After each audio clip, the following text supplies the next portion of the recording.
গতকালকের আতিফ ইসলামের কনসার্ট নিয়ে কিছু কথা বলবো। আসলে কনসার্ট এখন কি পর্যায়ে চলে গেছে।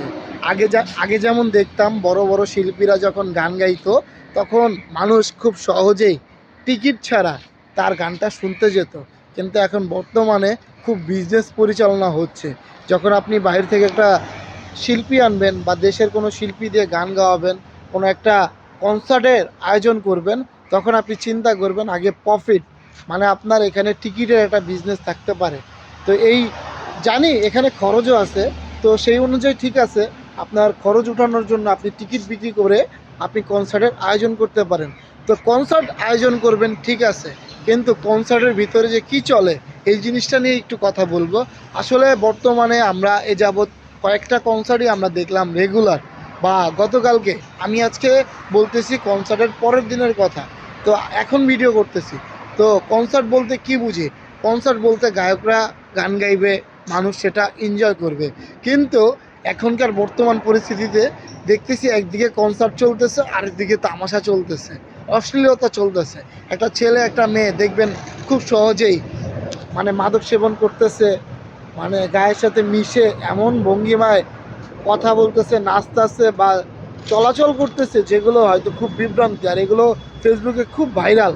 তো এই বিষয়টা নিয়ে কথা বললাম এটাই, যে আসলে মাইন্ডের ব্যাপার আছে। আপনি যখন একটা গানের আয়োজনে যাবেন তখন আপনি ফোকাসটা থাকবে একটা গায়কের গান শোনা বা নাচানাচি করতে পারেন, কিন্তু অশ্লীলতা এবং কি মাদক সেবন এগুলো কিন্তু আপনার যায় না, আর এগুলো ভাইরাল হচ্ছে। আসলে কনসার্ট কর্তৃপক্ষদের একটু কথা বলতে চাই, তারা আয়োজন করার ফাঁকে ফাঁকে এইটুক নিশ্চয়তা রাখুক যে মাদক সেবন করা বা অশ্লীলতা এগুলো যেন কনসার্টের মাঝখানে না থাকে। তাহলে যারা এতদিন কনসার্ট দেখতে যেত তারাও আস্তে আস্তে কনসার্ট থেকে মুখ ফিরিয়ে নিবে। আসলে একজনের জন্য 10জন খারাপ বলবে, তো এই জিনিসটা খুবই খারাপ লাগছে। তো আমার নিজের পার্সোনালিটির ব্যাপার থেকেই আমি কথাটা বলছি, আশা করি অনেকের সাথেই কথাটা মিলে যাবে। তো কনসার্টে যান, গান শুনেন, এনজয় করেন, কিন্তু এমন কোনো তামাশা করবেন না যেটা মানুষ নিতে পারবে না। নিতে পারবে কি, তামাশা হিসাবেই ভাববে।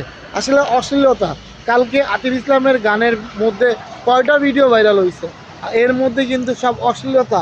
কেউ কারো চুমু খাচ্ছে, কেউ কারো সাথে গায়ে পড়ে চলতেছে, কেউ মাদক সেবন করতেছে, এগুলোই তুলে আসছে।